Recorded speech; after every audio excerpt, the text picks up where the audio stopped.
Celebrating 30 years of phenomenal trend forecasting, 5 times a week, Monday through Friday. Here's Gerald Celente with today's trends in the news. Hi, this is Gerald Celente. It's Wednesday, August 9th, 2017, and here are some of today's trends in the news. On the market front, down over there in Asia. Nikkei down a good bit, over 1%. Remember, go to boom bust on RT, and here I am on August 8th, 2017, talking about Japan. So no surprise, and you can see where this is going, particularly with Abenomics turning more into Ponzenomics. Over there in Europe, markets are down there too as well, with CAC and DAX, boop, down over 1%. Here in the States, the Dow is down over 80, closed down a bit, NASDAQ down a bit, oil up a bit, gold up a lot. So what's going on? Well, the big news, of course, is North Korea. President Donald Trump warned North Korea on Tuesday about facing fire and fury if North Korea delivers more threats against the United States. Remember, this is a country with a GDP around the size of West Virginia. The sanctions they put on them, they're going to hurt a third of their foreign revenue, which is $1 billion, a total of $3 billion. This is a nothing little country. Again, just to put it into perspective, people like Billy Gates, worth what, about $86 billion? Zuckerberg over $50 billion, Bezos, Buffett's. Look at the numbers, these guys, 70, 60, almost $100 billion. And this is an entire country whose foreign revenue is $3 billion, and you're threatening them?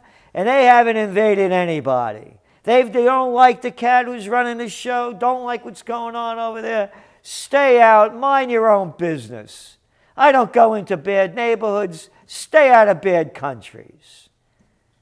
It's the United States provocation that nobody wants to talk about in the American Presstitute media that is driving this, with the massive military drills they're doing with South Korea off the peninsula and North Korea's shores. Imagine if North Korea, China, were up in Canada and Iran, out in the East Coast near Newport News, and Russia down in the Gulf of Mexico. Imagine. Yeah, I can tell you what'll happen. Well, they came into our 12-mile limit and we had to blow them up. Yeah, that's what you'd hear. And you know what that would be? It would just be more. That was bullshit. And that's all it ever is, because the defense stocks went up on the good news, man. Yeah, more war talk. Anyway, that's what Eisenhower warned us about, the military-industrial complex, robbing the nation of the genius of the scientists, the sweat of the labors, and the future of the children. Hey, you don't believe me? Here in New York, it's another wonderful day. Down in New York City, day in Calcutta when you take the subway. Packed trains create cascade of peak delays. We're talking stuff over 100 years old. An antiquated system. But we got wars to fight and peoples to kill, I told you. Yep, it turns out the route, the Lexington Avenue line in New York City, is regularly failing to meet its train schedules, especially during rush hour, leading to dozens of trains being canceled every day, and on and on and on. The whole nation's rotting, and we got a bunch of freaks that have been running it now for decades. You call them your Republicans and Democrats. I call them the Bloods and the Crips, murderers and thieves, slimy little boys and girls. Anyway, moving on to economic news. Productivity in the second quarter rose 0.9%, more than expected. Gain of 0.7%. Mortgage applications rose by 3% last week. boosted by a drop in interest rates. When interest rates go up, boom, zam, bop, dop, the economy goes down, only pumped up with cheap dough around the world. Look at that Abenomics I was talking about. Imagine buying a 10-year government bond, paying you nothing. Who would do anything? I like you. I'm going to sell you a bond. Loan me the dough. In 10 years, I'll pay you back with nothing, no interest. You're giving me the money because you like me. I'm a nice guy. The government's buying these things. The whole thing is a fraud. Anyway, and again, the interest rates, when they start going up, and I mean more than another 0.25%, they have to go up a bit. You're going to see a big slowdown. Gold. Gold went up. It was at a 2-week low, just hit a 2-month high. And because of what's going on over there in North Korea. And again, gold is that safe haven asset. It's not only North Korea. Look what's going down in Venezuela. You got Brazil. You know, tough times over there in South Africa, one place after another. Not to forget the murder in the Middle East, brought to you by the beheaders in chiefs, the Saudis. The United States keeps selling hundreds of billions of dollars of weapons to slaughter other people. Oil.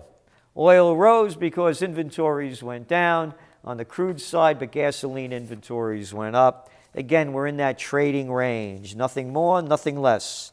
Global growth, again, the trading range is picking up. OECD says the U.S. is set for steady economic growth. UK and Russia appear to be heading for a slowdown. And overall, they're looking at global economic growth of 3.7% in the 3 months to June, up from 3.2% in the first quarter.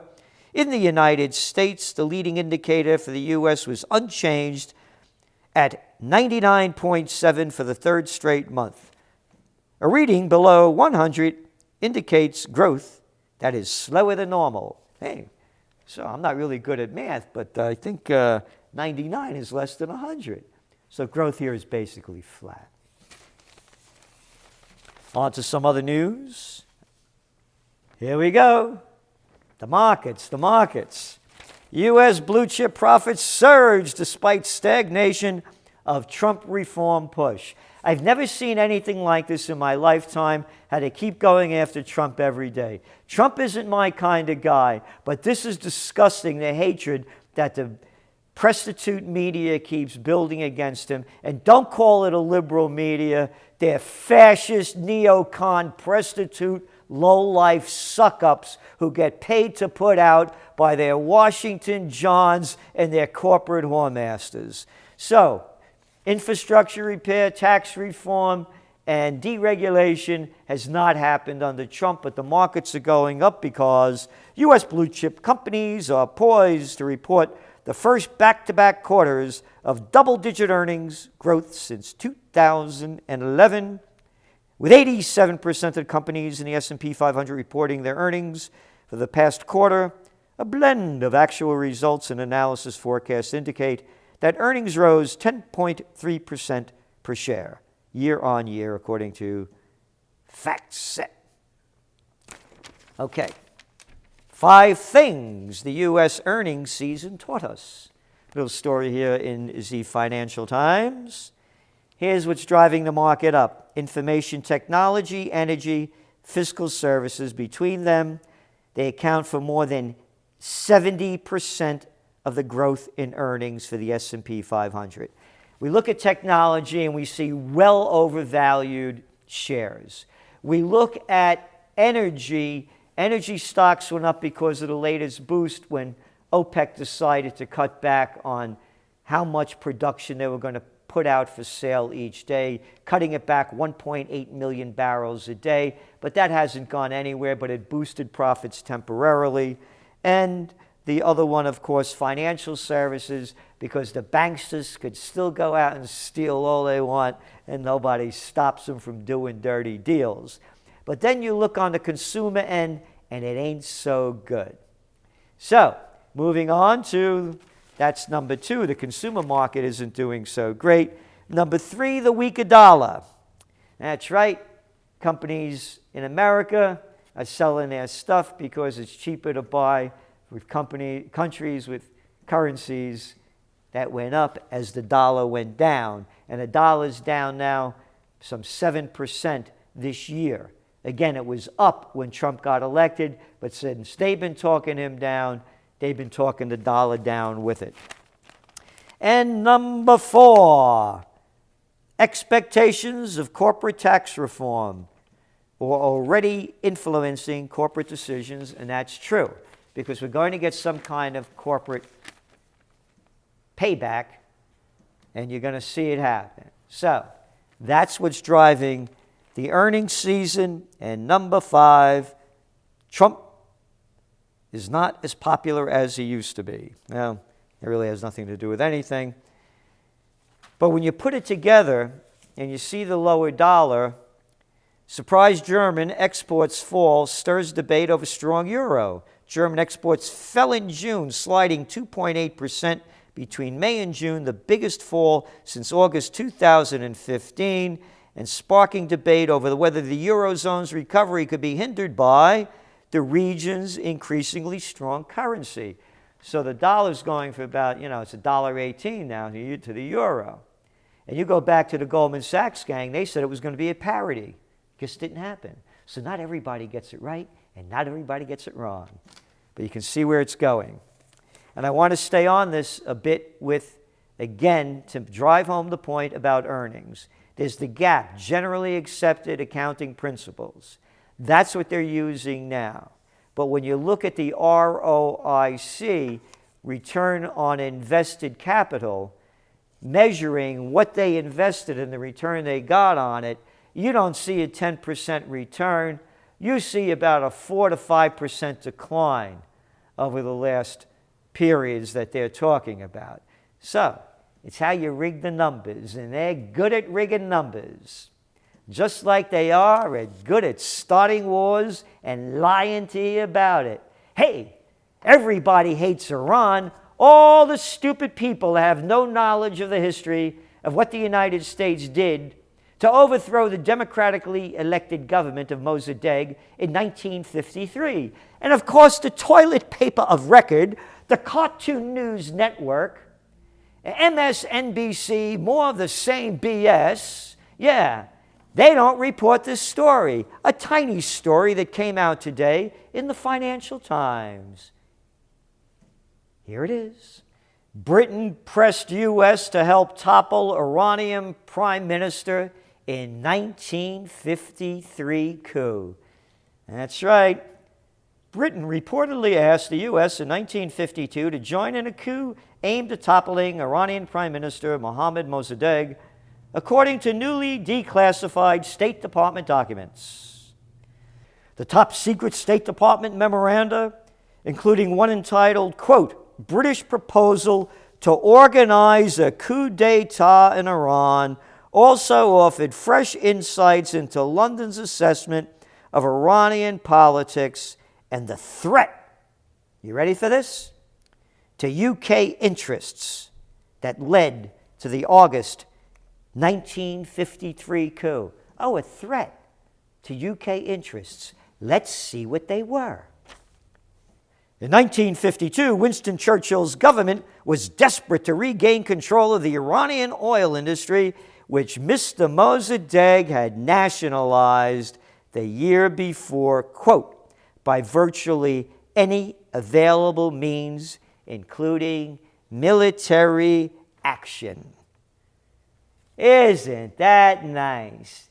Get the oil back by any means. Oh, the British are so proper with their pinkies in the air and sipping tea, and how everybody loves that piece of crap Churchill, a goddamn murderer, launching a coup against a democratically elected government, a university professor, and people still hate the Iranians. After the United States, the MI6 and the CIA, the UK, and the Americans overthrew this government, slaughtered thousands of innocent people when they brought the Shah in, The Shah, yeah, the head of the peacock throne, the emperor in this life and for eternity, and all the bullshit that they kept spewing out. And little Jimmy Carter, oh, you little liberals over there, you remember when he went over there on New Year's Eve as the Iranian Revolution was going there, him and Rosalind, to suck up to the Shah? Oh, you forgot that, huh? Read my book, Trend Tracking. I open it up with Carter coming back from Iran after spending New Year's Eve with the Shah and telling the American people that the Shah is the island of stability in the Middle East. Another low-life sellout. Oh, you love those mujahideen, don't you? Oh, no, we call them the Taliban today. Yeah, Jimmy Carter gave you those too. But Americans and most of the world are ignorant to history. They just buy the lies that are being sold. And here they are, sold by the toilet paper record, the New York slime, and the little prostitutes that put out for them. Iran flexes in Afghanistan as U.S. presence wanes. And it goes on. Look at this spread they got here. Mon ami, huh? No evidence, but here's what these little low-life scum, the New York Times who keeps taking us to war after war. Yeah, you remember they sold us them yellow cakes that Saddam Hussein had, along with putting them in them aluminum tubes to shove them up your you-know-what. Here we go. Iran has conducted an intensifying covert intervention, much of which is only now coming to light. It is providing local Taliban insurgents. Taliban insurgents? Hey, jerk off. The Taliban were running the country. The United States invaded and occupied. They're not insurgents. You is occupiers. But we're going to use that kind of language so you can get to hate the Taliban. Because, hey, I wonder what the Kardashians are doing today. You see Justin Bieber lately? Anyway, local Taliban insurgents with weapons, money, and training. It has offered Taliban commanders sanctuary and fuel for their trucks. It has padded Taliban ranks by recruiting among Afghan Sunni refugees in Iran. And you know who says this? We got the facts right here. According to Afghan and Western officials. That's it. That's the proof. Afghan and Western official assholes. This is what they're selling us. And the people buy it. Story about what the United States has done with the English to Iran never makes the news. Oh, yeah, but them Iranians, they are over there in Syria. That's right. Invited by Assad. Duly elected by the people, according to the international observers, when the election was held, as opposed to the United States and the other foreigners that are in a sovereign nation against international law. But those are only the facts. And then finally, on a very important note, hackers post new HBO films and demand a hefty ransom. That's the kind of big news that the toilet paper of record runs, but they ignore that story. So who did it? Who did it? Well, we got the word from the officials, and we'll tell you who did it tomorrow. Because, hey, if you believe them, you'll believe anything. This is Gerald Celente, and that's some of today's trends in the news.